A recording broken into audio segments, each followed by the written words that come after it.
Hey, good afternoon, everybody. Tom Stewart here. I'm with Liz Trotter. Our super special guest today is Angela Brown. This is Smart Business Moves. Hey, Angela, how are you? Where do I put my hand? There I go. Perfect.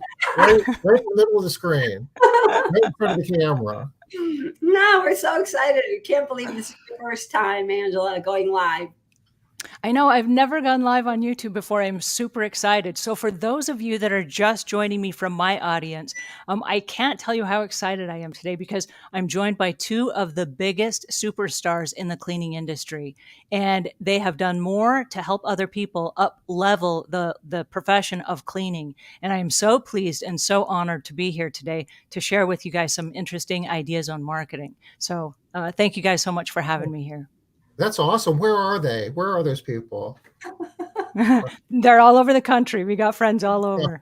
The two people that have done things for the industry. That's pretty cool. You're too kind. You're too kind. Thank you very much, Angela. I'm misbehaving already, and we haven't even really gotten started. Yeah. So have you ever seen The View on TV, Angela, or have you heard of it? I have seen it. I don't actually watch it because my schedule doesn't allow, but I admire the women that are on there. So, okay, well, I have actually never seen it, but I've heard of it, and I think this show is a little bit like The View. Okay. Where we kind of talk a lot and we kind of overtalk each other, and everybody kind of has their own opinion, and we're good with all of that.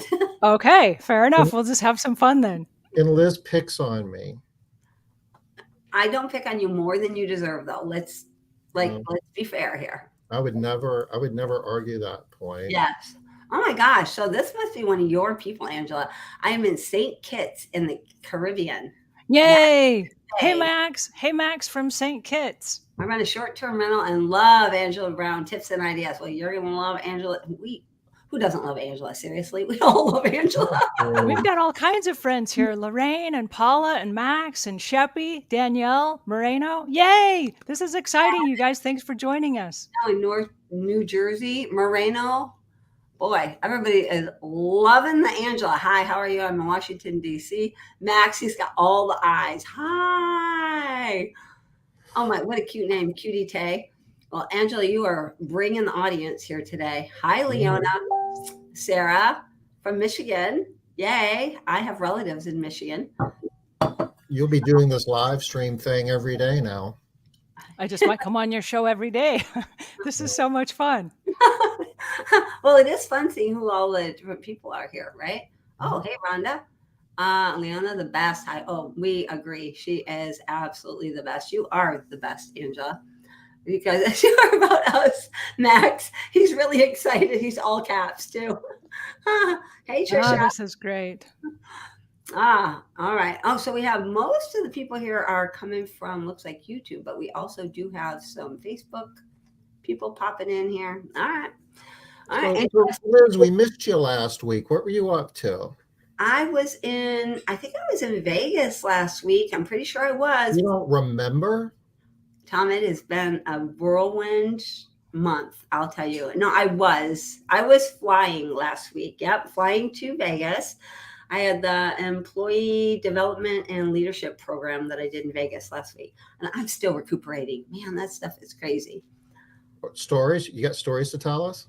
I have stories that I can't say on here. You know, those stories that happen in Vegas, they got to stay in Vegas, Tom. You know stories how that we'll never hear. That's right. I'm touring for Cutie. Oh, it looks, I don't know, little for there's hard enough thing to do. Oh, yay. Thank you so much, Cutie Tay. That's really very sweet of you. I appreciate that. Thank you. Yeah, it's awesome. Angela, it's been a while since, we've spoken or anything else. What's been going on in your world? What have you been up to? Most recently, we are completely rebranding and rebuilding our business. And I'm really excited about it because in every business along the way, you go as far as you can, and then you hit a road bump. And in that road bump, you stop and you say, whoa, what we were doing worked. How come it stopped working? How come we've hit this plateau? And then what we find ourselves doing is saying, okay, what got me out of Egypt is not what's going to take me to the promised land. I've got to stop and regroup and go a little bit further, doing different things and using different techniques than what I did before. And so I I'm uncomfortable with the growth. It's like growing pains, and you have to stop and take a look at every avenue of your business. And one of the things that we did since the pandemic is we restructured everything. It was kind of a cosmic wipe of our business where we had 23 employees, and suddenly they were like, "Oh, see ya, Ange. We're homeschooling now." And I was like, "What? Whoa, whoa! Where are you guys going?" They're like, "We're working from home." I'm like, "But you don't work from home." So we had to restructure everybody's job opportunities and figure out who does what best, and then try to outsource the tasks and shuffle things around so that we were still covering the bases, but making sure that it honored the parents that were homeschooling, and restructuring the talents of the people we had that maybe they weren't utilizing them in our business that way. And so the last year and a half has been a real growth period for us where we've had to look at everything and then decide what are we going to do that will help us move forward, that honors our clients and our employees as well. So It's we've used the term unprecedented time a lot of times here over the last couple of years, and I guess what you're referring to, a lot of that is just all the change in COVID, and it's kind of a new world now, isn't it? well, it's interesting because I think all three of us have been in the industry about as long as each other. And I don't think any of us, I mean, none of us have ever seen a global pandemic, but I don't think any of us have ever dealt with a business.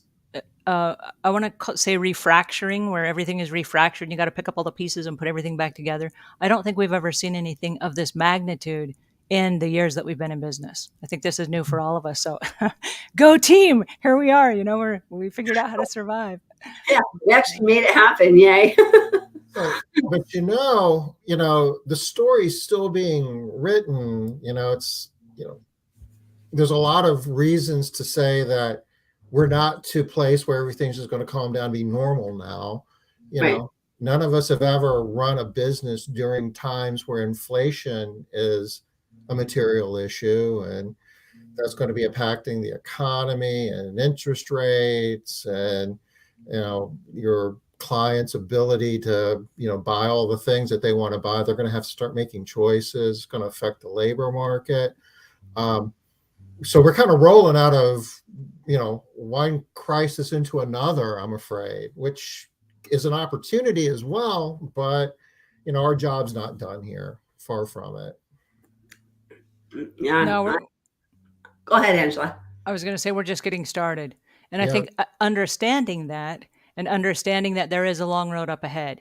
It's like when you're running a marathon, for example. We know there are 26.2 miles, and that the end will eventually come. But when you're at mile 11 and you're all burned out of fuel, it seems sometimes like, when is the end coming? And you just get a little overwhelmed sometime. But I find even in marathon running, instead of looking at the little tiny itty bitty skyscraper way down there that we're running towards, if we look down and look at directly what's in front of us, it's one step in front of the next. And I think that helps us move from here to there. Think about anything other than the fact that you still have 16 more miles to go. Well, yeah, don't think of that. Last thing you want to be thinking of, right? But it does feel like once you have overcome at least a couple of big milestones, it's like, wow, we got through that. All right, awesome. If I can get through that, what else can I handle? What, $5 gas? I'm ready for $6. Bring it. Maybe not. But it doesn't feel as daunting having come out of the pandemic. I don't think. It's like, wow, that was huge. And I know that we're not out of it yet. We are still very much in it. But coming out of the chaos from so much unknown, just hitting us all at one time, I think that a lot of people have at least a little bit more confidence going forward. Maybe unwarranted. Well, no, I think confidence is really an important thing. And I think I'm glad that you brought that up, because having been through the pandemic, if there was another lockdown right now, it wouldn't have the same effect that it had the first time, because we've all been through it. And so now that we've been through it, we'd go, oh, yes, here we go again. We know what to do now. And then there probably wouldn't be the big rush on toilet paper and the food shortage and the baby food shortage and all the things that have happened, because people have learned how to pace themselves and they've learned how to stock up, and food did come back and toilet paper did come back. And, it's a different, I think the first time it ever happens, it's like, whoa, what's happening now? But now that we've been through it, I don't think that shock value will ever be like it was once. I do think that I think you're being a little optimistic about the toilet paper situation. I'm going to send you some toilet paper, Liz. I want to make sure you're covered. Is there an issue that no one told me about? What do you know that we don't, Liz? This is not the first time that we've had the toilet paper crunch, right? There was one. Yeah, there was one earlier. Yeah, there sure was. People get a little crazy about the toilet paper. I'm not really sure I understand what that's all about, but they do get a little bit crazy about it. So we have a question here from Robin. It's a good question, Robin. Hey, good to see you, Robin. Oh, Tom took it away. There you go. And he put it back. Man, you are fast, Tom. How are you planning for prolonged inflation or recession? Is that a question for me, or who answers that? It's like for everybody. Yeah. Do you have an answer, Angela? Do you have something? You're our guest. We'll give you first shot. Yeah. So for prolonged inflation for the recession, I have seen a lot of stuff in my life, and I'm no spring chicken. So the thing that I've discovered is this too shall pass. And so instead of focusing on a prolonged recession and woe is me and, worrying and all these things, the best we can do is move forward with what we know and do the best that we can. And the thing that I would like to highlight, especially on today's topic, which is on marketing, is how to put yourself in the best situation so that you can continue your business and so that you can continue to pay your bills during a period of time where there are uncertain times. We are right now in a global hiring crisis. And so this is, again, unprecedented from anything that I've ever seen. And so what do? You have to make adjustments, and you say, oh, whoa, wasn't expecting this. This is the new norm. And that becomes the new norm until things settle. But you can't just hope, well, I'm just going to put my business on pause and hope that when all this goes away, then I'll pick up the pieces and I'll go back to the way it was. Because we don't know if things will ever go back to the way they were. I can't imagine if they raise the prices on things that the prices are going to fall back down and we're going to be back in comfort zone. I think once those prices get up, everybody's going to go, oh, this is kind of how things are now. And it's going to kind of find a new plateau. And so we have to just make adjustments, knowing that while we're kind of shifting, that's the new norm. And just, I don't want to say be Pollyanna about it, but just really brace yourselves and be as prepared as you possibly can. So your planning, Angela, is more about just the idea that, change is always happening. And so I'm always planning for the next best future. Where can I go? I'm just moving forward and understanding that, just because you plan it doesn't mean it's going to happen, but moving forward and continuing with your planning and then adjusting as we find out what the truth is. Yeah. Well, what we do know is we know that as of the 2020 census, there are 128.5 million homes in America, and all of those homes need to be cleaned. And so whether homeowners are cleaning them themselves or whether they're paying somebody, there's a pretty good chance that house cleaners will still stay in business. And it's easy to say, oh, it's a luxury service and no one's going to pay. But the truth is, the people that are working from home, they don't have time to clean their homes either. I'm paying for the first time ever for things that I've always done myself because I don't have the time to do them as I once did. And so even though maybe it would be less convenient for me to pay somebody and it's going to cost more money or whatever, I would rather pay someone else to do those small tasks than to have to stop and try to fit them into my schedule right now because they're just not happening. Yeah. And so I think that house cleaning will always be on people's priority list at some level. Maybe not everyone, but on lots of people's priority lists. Well, one thing that people don't talk about very much is, we are all in the industry. We've been in here really a very short amount of time, like 30 years. That is just a tiny amount of time that people have been cleaning homes. Many of the poorest nations in the world, they've had to have their houses cleaned. Many of the very, very poorest nations still today have people coming in cleaning their homes 2-3 times a week. Mm-hmm. So getting your house clean is not going to lose in priority for people. People want their homes clean. They're just going to be deciding who's doing it. And, and it's important to realize too that if it's the economy, it's not like it's just happening to you. It's happening to everyone. It's happening to all your competitors. And things shift around in the market. And you'll have customers who will tell you at a higher percentage than what you're used to that, you know what, I'm getting my hours cut back at work. I lost my job, whatever. I'm going to have to stop my cleaning service at least for a while. But at the same time, you're going to have competitors out there that are going to have a hard time and say, you know what, I really don't think that I want to be doing this anymore. And, maybe they can't hire people, or maybe they can't keep up with the inflation and the wages that they're going to have to pay in the future. There's a lot of different things that are going to be happening, and change can be a real opportunity. It's not always a bad thing. And, preparing and anticipating what's coming. And a lot of it's knowing your numbers as well. It's going to be more important as the numbers change because of inflation, the economy. What used to work isn't necessarily going to work with inflation doing what it's doing, and probably will be doing for the next couple of years. Well, and that's going to exactly what Angela said when she first started talking, right? With things just changed. What used to work doesn't work anymore. We have to restructure. We have to redetermine what we're going to do moving forward. Hey, Denise, good to see you. And so that I don't feel like that ever changes. As you're growing, you have to constantly be evaluating. I like what you said, Tom. The data and the numbers are going to become more important. And I really agree with that too. I mean, we've all said that we have to watch our numbers. We all know how important data is. But moving forward, making those decisions, we're going to have to rely on that in such a bigger, better way. That really makes a lot of sense to me too.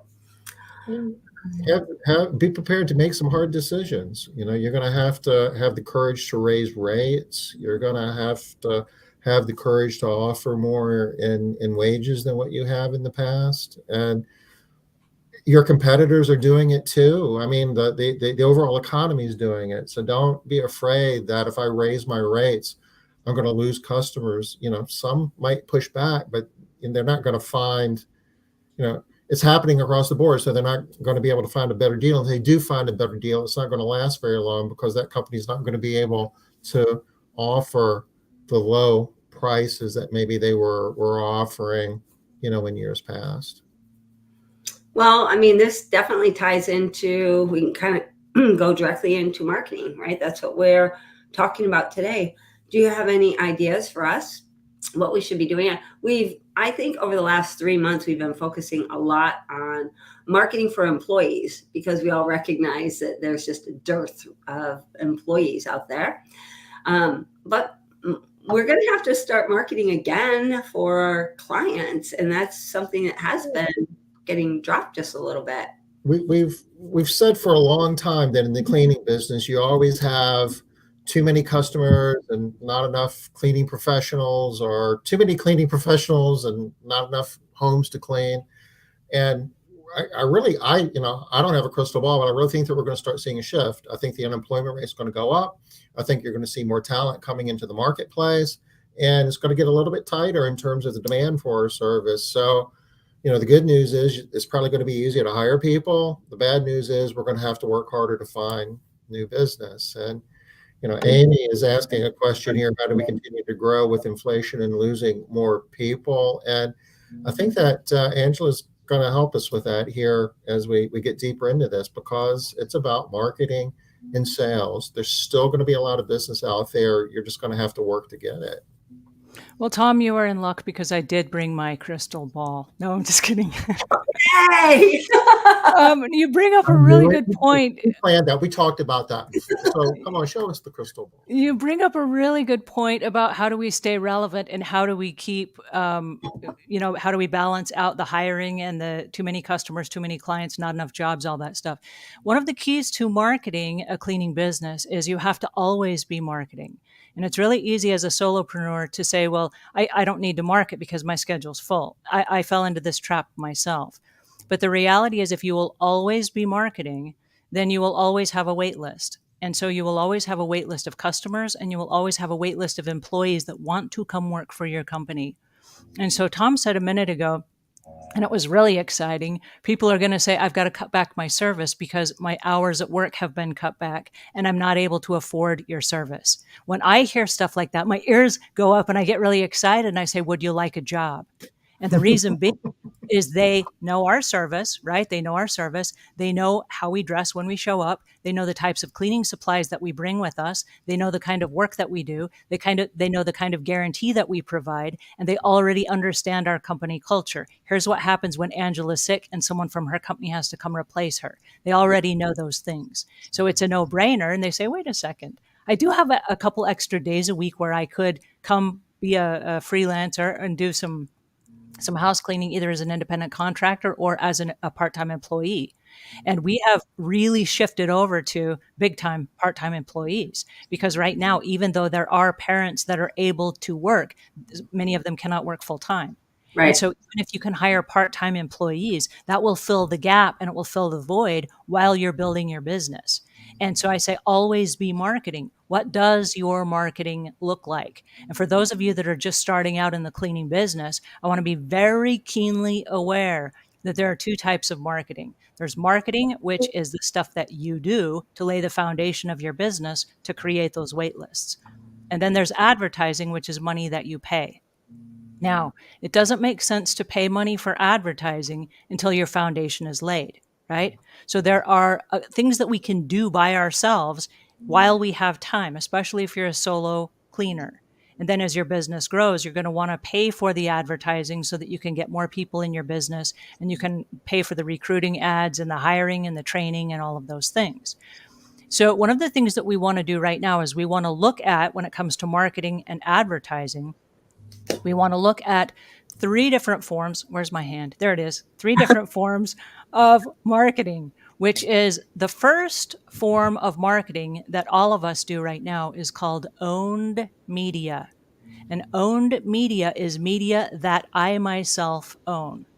And so if I write a blog, that is media that I own. If I make a Facebook post, that is media that I own. If I go to a customer's house and I take before and after pictures, that is media that I own. Those are all avenues that we use in our marketing to build out our promotion of our business. And we want to always be advertising. We want to always be promoting our business so that when that person who lives next door to your customer is in a position to hire you, they say, oh, wait, look, I've seen Liz come in every single week. She drives up, she's on time every single week. Her car is always clean. When she gets out of her car, she's always polished in her appearance. She's not scrambling through the back of her car looking for, through old cloths and, mixing bottles of stuff in the trunk of her car. She's completely prepared when she shows up. That's who I want for my house cleaner. So when that person is ready, you want to be ready for them. So you want to get all of your owned media in place. All right, the second kind of media is called earned media. Now, I want to share this with you. Tom and Liz invited me on their show today. Yay! When they invited me, that was owned media. They owned that media. They sent me a link, come to our platform and help us with this show, okay? I shared it with my friends. That is earned media. Okay. There's something about Liz and Tom that I like enough. I respect them enough that I say, yes, I want to be part of whatever it is you're doing. Please include me. I'm going to go tell my friends. Okay. They didn't pay me to tell my friends. That was earned media. So earned media is everything that happens that you don't have control over. So if someone writes an article about you, if someone recommends you to their neighbor, that is earned media. And so we want owned media, which is stuff that we do ourselves. Then we want earned media, which is how do we get all the referrals and other people talking about us, people leaving us ratings and reviews, people giving us repins and reposts and blast outs and shout outs and all this kind of stuff, right? That is earned media. Then the third form of media is called paid media. And the paid media is where we pay for Facebook ads, or we pay for billboards or TV commercials or radio ads or direct mail flyers or stickers for the sides of our vehicles or things like that. It's money that we spend to get eyeballs coming to our business. So in a time of crisis, like the time that we're in right now, and I use that word lightly because it's a global crisis. Everyone is feeling the pain of it. But with all of these different medias that are coming together, what we want to do is we want to direct the narrative. And by that, I mean, what do we want to say about our company? Do we want to be the company that offers the solutions? I know when the pandemic very first struck, there's a cleaner in our network, and she said, I am a mobile sanitation unit. And what that meant is her van has sanitation supplies in it, and she goes and she does the house cleaning she always did, but she marketed herself as a mobile sanitation unit, and everybody's like, whoa, what is that? And she didn't do anything really any different than she always did, but now she's wiping the light switches and the handles of the refrigerator and making sure that, it's all sanitized. In the But the global way, pandemic, we all need one of those, right? yeah. But the way that she marketed her business was just slightly different enough that she was right in the line of people still calling her, and she never missed a day of work, ever. She never missed a single day. So it's really important to get all of those medias coming together. And I said that we direct the conversation. So how do you direct the conversation when it's other people talking about you, right? How do you do that? And how you do that is you create a brand, and the brand will save you. Now, right now we're in a really weird spot where we have employees leaving, they're going to go homeschool, they're going to take some time off, and we have to get to a point where we're going to hire new people. Where on earth are we going to find the time to teach them about our company culture and about the way that we present ourselves to customers, how we behave on social media, and all of those things? That takes an overwhelming amount of time, right? Yeah. So how you create a brand is you have to, even if you're only one person, you have to sit down and decide what your company believes in. And you say, what does that have to do with marketing? It has everything. Because once you know what it is you stand for and what your brand is, then you can duplicate it and you can replicate it. And the people that talk about you can duplicate it and replicate it. Now, I don't know if those of you are at a screen. And if you are, I encourage you to open a second tab and go to savvycleaner.com. And in the menu bar, it will say affiliates. Underneath affiliates, there's pull it up here too, Angela. There's a brand style guide. I'm not smart enough to know how to do the share the screen thing. So sounds good. He'll do it. if you guys want to share it, that's awesome. I would make us all disappear. I thought his face was like instantly looking for it. So we'll have it here for us in a second here. It's a brand style guide. I'll tell you how it works. The first part of it, and if you don't have one, please borrow mine, okay? Just open up a page, copy everything that's on it, change it, and make it your own. If you go to affiliates there in the menu bar, right underneath affiliates, it will say brand style guide. There you go. There you go. Yep, that's it. All right, so what we're looking at here is there's a little instruction here. This is how you use this. And over to the left side is a little menu of items that you can click on. And what we have here is like there's our values, our company values. So if someone is not sure about the business that we are, they can go to our website and they can pull this up and they can look at it. What are our values? And so if we click on that section that says our values, what you're going to find is at Savvy Cleaner, we believe in treating people a certain way. And on here, we have our code of ethics. This is how we treat our business, this is how we behave in our business.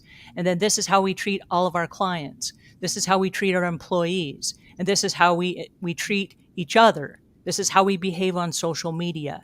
And so all of the things that we have outlined for our customers are the rules that we live by. Now, the reason it's important is this. If I go on social media and if someone goes against my rules and I'm not sure how to behave, this is where it gets really important for new people that you hire. You go back to the rule book and you say, how do we behave on social media? And that becomes your guide. What's really cool about this is if customers come to your business and they see your guide, they're going to go, oh, that's how they behave on social media. That's how they treat their customers. That's how they treat their employees. That's how they treat each other. This is their commitment to us. Okay. So the reason this is so important is because this is going to be the baseline for all of your marketing, for the way that you run your company, and for the way that you represent yourself. So that when other people come into your sphere of influence, they can say, oh, that's how they operate. I now understand, right? And when they turn and recommend you, they're saying one of two things. Don't ever do business with that company, or that's a company that's safe. This is a company you can trust. I feel good about recommending this company to you because this is their promise to me, right? Now, Yes. it's interesting because we run a Facebook group, and maybe many of you are in our Facebook group. I don't know, but when we have our Facebook group, because we have trigger words that are not allowed, because then people start calling each other names and it gets ugly, we don't allow cussing in the group. But what happens is this, because that is our company culture, when other people in the group start cussing, everybody jumps in there like, oh, that's a bad word. You can't say that in this group, right? The reason is because once people understand your brand, they start promoting it for you. So now you're not the only one doing the marketing. You have a whole bunch of people marketing for you. And it's the same when you go out into the workplace and you have your brand. If you go through this, we have everything from, I can't see that because it's very small. Um, we have Our mission, our slogan, what we do for our, there we go, Tom. Good job. below that, in the next section, is our voice. In the section of our voice, and this is important, here's what we call the members of our team. Here's what we call our team. Here's what we call our partners. Here's what we call our affiliates. Here's what we call the coaches of our business. This is down under the section that says our voice. Keep going down. There you go. And so this is another section of our business. But one of the things at Savvy Cleaner that we do is part of our mission, and part of what we do is we show not tell. So if I'm making a video, instead of telling you about a before and after of a toilet, I want to show you a before and after of a toilet so that you can see the before and you can see the after. And the reason being is not everybody learns the same way. So if you have a customer and you're like, oh, they totally didn't understand. It's maybe not that they didn't understand, but maybe you didn't explain something or you didn't show something in a way that they did understand. Maybe their learning style was slightly different, right? And so at our business, our goal is to show, not just to tell. And so that's a part of our business. So what happens? We hire a bunch of new people. We're super busy. The pandemic, whoa, we got a bunch of customers and clients. What now? Well, what happens is everybody looks to the guide and they say, oh, we show, not tell. So I'm going to take my before and after pictures and I'm going to show the customer, here's a house before, here's a house after, here's what you can expect. Here's what happened when I came to the house today. Here's what it looked like when we left. And the customer's like, oh, that's fantastic. And they use that to base off their ratings and reviews, right? If you can show, not tell, that becomes a part of our brand. And if you go through this, there's a whole bunch of stuff on here that's really phenomenal that if you just copy it, tweak it, make it your own, rework it so that now you have a brand. If you go down to the end section where it says our dress code, do you have access to that? Awesome. The dress code is really interesting for this reason. You wouldn't think about this, but this is one of the best forms of marketing that you'll do. Here's the reason why. If all of the people on your team are consistent in the way that they look, what happens is the customers that you clean for are going to say, hey, I know that when Liz shows up to the job, every time she shows up, everyone on her team is going to look professional. And so we have personal hygiene here. And we have this is how we wear our hair. And we have little pictures so that you can see this is what the hair looks like if you have long hair, short hair, if you have a man bun, whatever. And if you'll just scroll down this, you'll be able to see the different looks that we approve of in our business. And so we're not saying you can't have a ponytail. We're not saying you can't have a beard. We're saying we need it to be clean and professional looking. The reason being is we sell cleaning services. If we show up to a customer's house and we ourselves are not clean, our car is not clean, that sends a different message, right? So we want to make sure that everything that we do is consistent and cohesive. Now, good news, this brand kit is public. It's on my website. And so when we hire and we bring on independent contractors, I cannot, by law, I cannot tell them how to dress. I cannot tell them how to wear their hair. I cannot tell them to brush their teeth. Although it would be awesome if I could. I cannot. I do not get to do that, right? But the beauty of it is they can go and look at the brand style guide and say, oh, this is how Angela and her company are. I need to be in alignment with this, right? And if we scroll all the way down, we're going to show you pictures of how we dress. And we're not saying you have to dress that way. If you're an independent contractor, we've hired you to fill in the gaps of missing employees. What we're saying is this is what we have approved of. And many times people will say, well, wait a second, I got a pair of dark navy khakis. I can wear those on a job. And they start blending in with our company brand. Now, what we have discovered is this, and this is over 30 years of trial and error and inspecting all the different rules and regulations from a variety of different cleaning companies. One of the things we have discovered is this. If you are consistent every single time you show up, the customer expects consistency in the performance of your work. But if you look different every time, the customer's like, something's different. I don't know what it is. And instead of saying, oh, you're wearing a sweatshirt today instead of a business shirt, what they're saying is maybe it's the work. And they start nitpicking and they start trying to find things wrong with your work, right? Mm-hmm. If you are consistent every single time and you do your checklist every single time, what that tells the customer is I got the same job. And then if Angela is out sick and they bring in Tom and Tom shows up and he's dressed the part and he brings in the cleaning supplies and his car is clean and his hair is done and he's brushed his teeth and he shows up and he does the job and he marks it off with a checklist, the customer is going to say, you mean Angela wasn't here? Well, I thought she was. Like, look, everything is the same. They're not looking for things that are different. They're looking for things that are the same. And if other people come into your circle of influence, and this is where it gets good, if you hire an existing customer, they know already how you operate. It's not a tough learning curve. They just walk in and they're like, hey, where's my shirt? Here's your caddy. Here's your shirt. Here you go. Right? So it's a really easy process once you start following these simple, very basic rules to brand your business. And once you brand your business, here's where it gets really good. We are in a gig economy right now. And many of you, even if you're solo operators, over the next 4 or 5 years, you're going to end up outsourcing a lot of stuff that you yourself cannot manage. Okay. So during the pandemic, I know I found myself in a really weird spot where many of my employees were not able to come in every day. And I'm like, whoa, who's going to do your job? Okay, by having a brand style guide and having it on my website, I could turn that over to a social media specialist. Say, hey, here's the language that we use. Here is the image that we use. On here, we have our logos, we have our colors, we have the typography that we use for our business so that they can just move in very quickly and they can create something for our business that is in perfect alignment with every other message that we are creating. So there, all of a sudden, it becomes a really blurred line between was that owned media or earned media or paid media or how did that work? Because it is all speaking the same language. And if you are marketing on a very consistent, cohesive basis, what that tells people is this. We are in a pandemic. I'm not sure right now who to hire. I'm scared. Companies are all upside down. There's an employment crisis going on. I'm going to have to pay more money for the same service that I once paid. I just don't know if I can do this. Where are they going to go? And the answer is they're going to go to the people that are very consistent, that do it the same way all the time, that provide the same value, that have a really consistent message across the board. And so my question to you is your business brand up to par? And if it's not, during these weird, chaotic times, this is the time to pull it all together. This is the time to get your act put together and to create a brand that will then serve you for the long haul. Well, I love that you have this right here on your website, Angela, for anybody to just take, tweak, and you're good to go. Just get started today. I mean, I love that.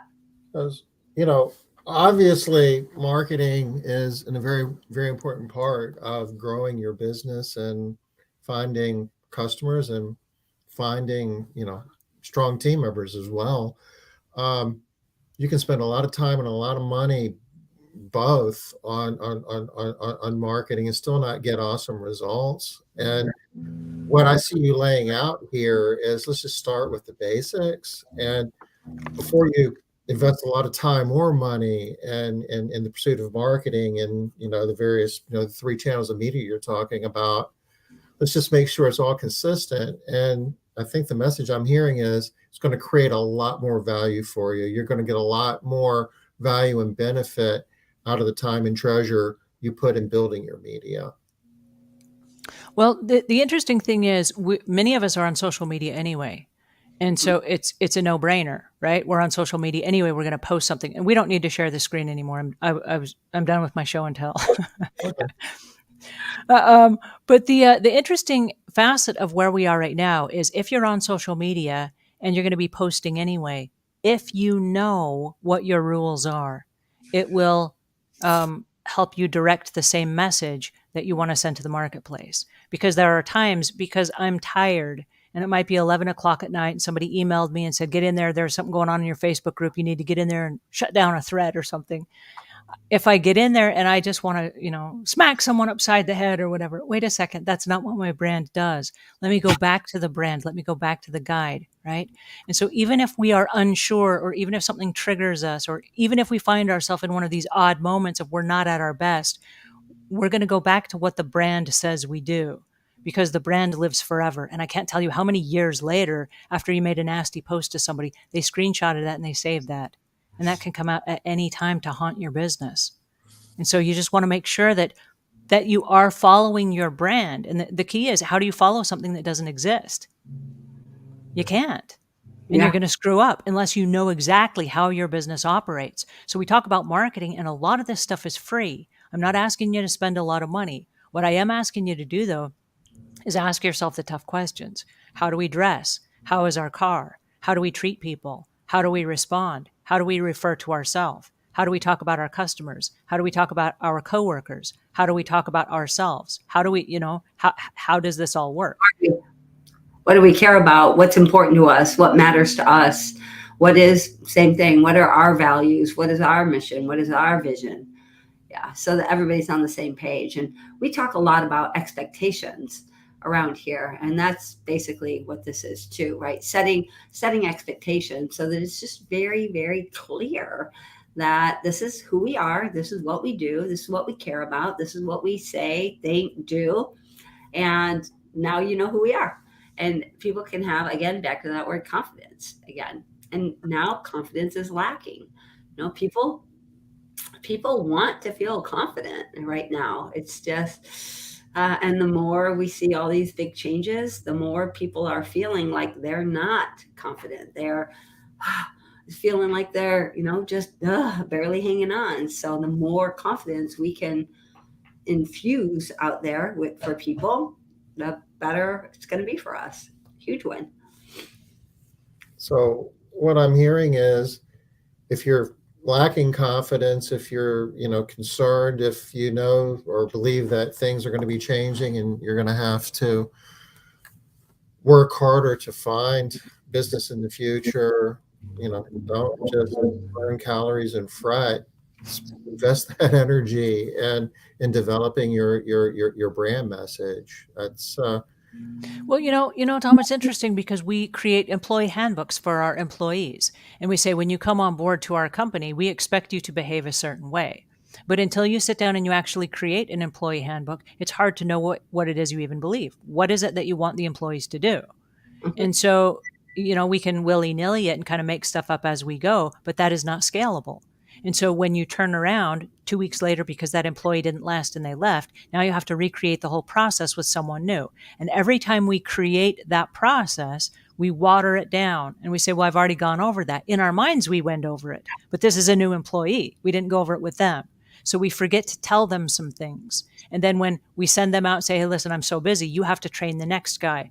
Well, they didn't get all the information themselves. So then they water down what they were taught, and now they teach something else. And 3 or 4 or 5 people down the line, you got a whole different company, and you're like, wait a second, what just happened? But if you'll organize it up front, and you'll be very crystal clear, then everybody gets the very same lessons. Therefore, you can create the consistency across the board, even in difficult times. Yeah, you remember, you guys, like in grade school, ever play that game? I think they called it telephone, where somebody whispers something in somebody's ear and they whisper it in somebody else's ear. And by the time it gets to the other side of the class, it's not even remotely what was originally said. It happens in our businesses too. I like that you say in grade school, Tom, because that's happening every day, all day.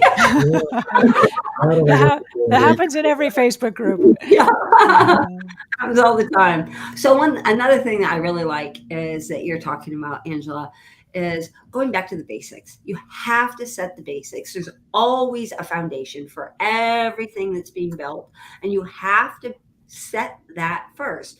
And then, just like in sports, they do, and I don't know anything about sports, so imagine how good this must be that even I know that they have spring training camp. And what do they do in spring training camp? They don't do crazy plays. They do all the basics. They go back to the foundations, right? They do all of the stuff. They make sure everybody's on the same page about how to, I don't know the words, block, tackle.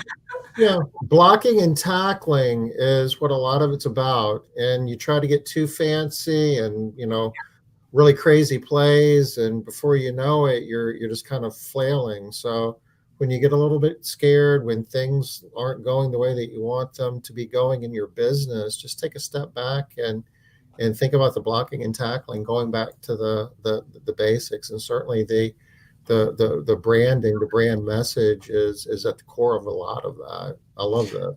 Well, it's interesting. It's nice to get fancy and to learn some new tricks. And I love the fact that progressive business owners often do. They get better software, and they get, I don't know, better uniforms, better training gear, better cleaning caddies, better whatever it is. But it's the basics that will sell. If you look at McDonald's, for example, it's a business that's been around for billions of burgers, right?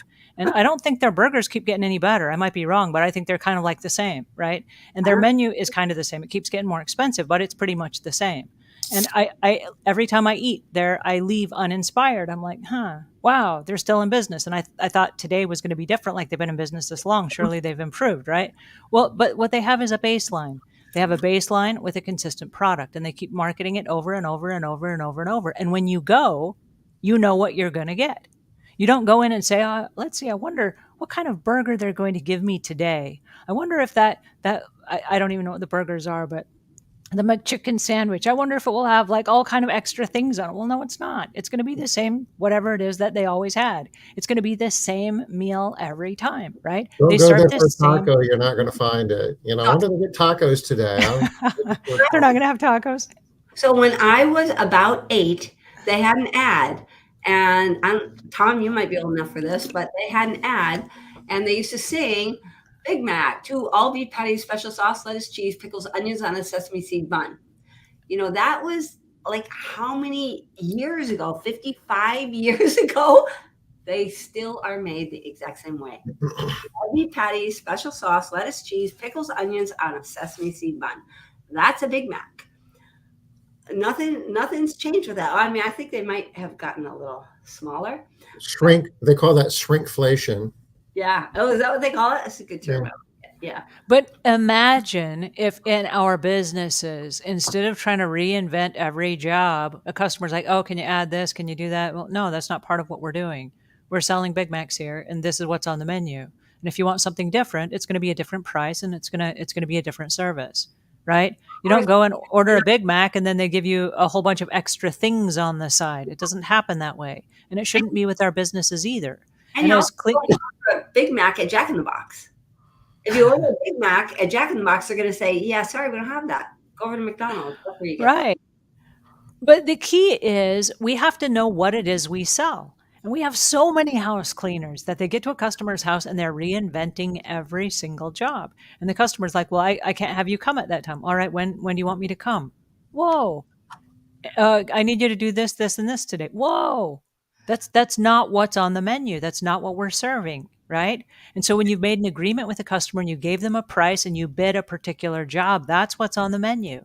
That's what you are in the kitchen fixing. You don't just be adding stuff to the menu at the last minute. Right? So it's important as business owners that we know what our baseline is. What is it that we're selling? And what is the narrative that we want to go with that? And can we market that in a way? Because right now, I can tell all of you exactly, actually I can't. I lied. I was going to say I can tell you exactly what you'll find at a McDonald's, but I don't really eat at McDonald's. I don't really know what's there, but you're going to find the same menu. Right? It's duplicatable. They make McDonald's all over in every city. You're going to get the same meal. It's scalable. And until we can get our businesses to that point where it's the same thing, everybody knows what to expect. It's really hard for people to recommend you.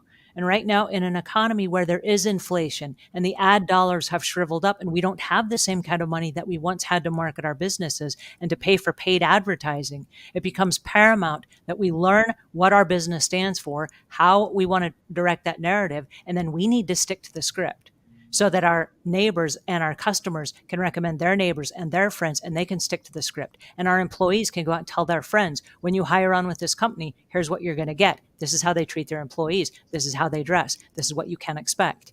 And it becomes a consistent narrative that everyone can play from, right? It's one of the best forms of marketing you will ever do, is really, really understand your business. Because until you do, you cannot possibly hope to turn around and have someone else sell it for you. Yeah. Yeah.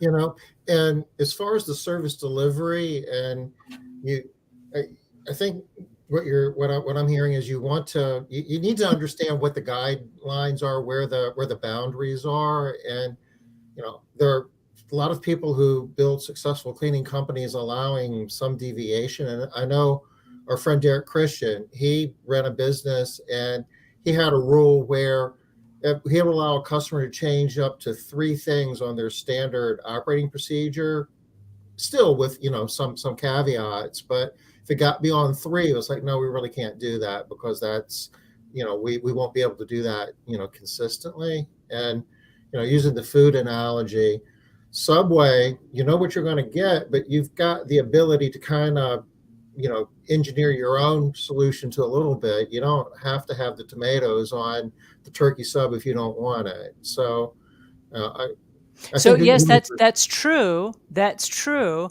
But you're not going to go into a Subway and ask for sushi on that sub, no. right? There are certain things that they sell, and within those parameters, that's all they sell. And if you say, "Well, I really wanted the fried chicken on this burger," they're going to say, "We don't serve fried chicken. That's not part of what's on our menu." And like what you said about Derek Christian, when you go to a McDonald's, there are different ways you can get that same meal. Do you want it small, medium, or large? Do you want fries to go with that? Do you want an apple pie to go with that? There are ways that they can package it together, but it's still the same on the same menu. It's still in the same parameters of what it is that they're going to provide you. And knowing what those parameters are and knowing how far you can deviate. With Derek, it was 3 things. You can change 3 things. That's a parameter.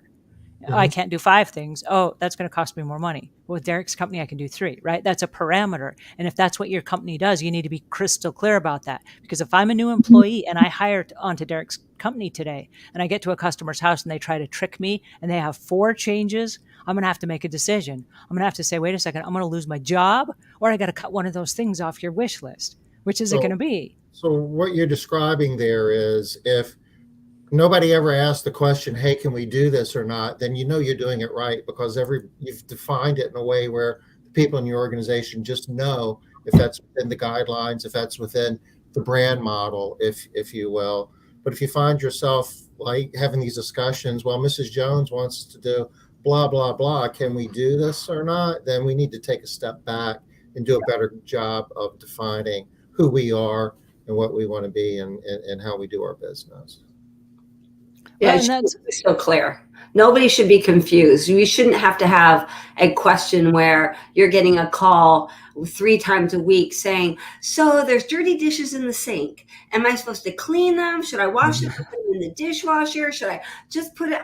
Wow, what do you want me to do with these dishes? There should never have to be that conversation, because that's all defined as part of our brand design. And part of that too, I would think would be, I know you would want to make sure that everybody understands how you say no. It's not a matter of, oh, you got to be kidding me, we would never do that.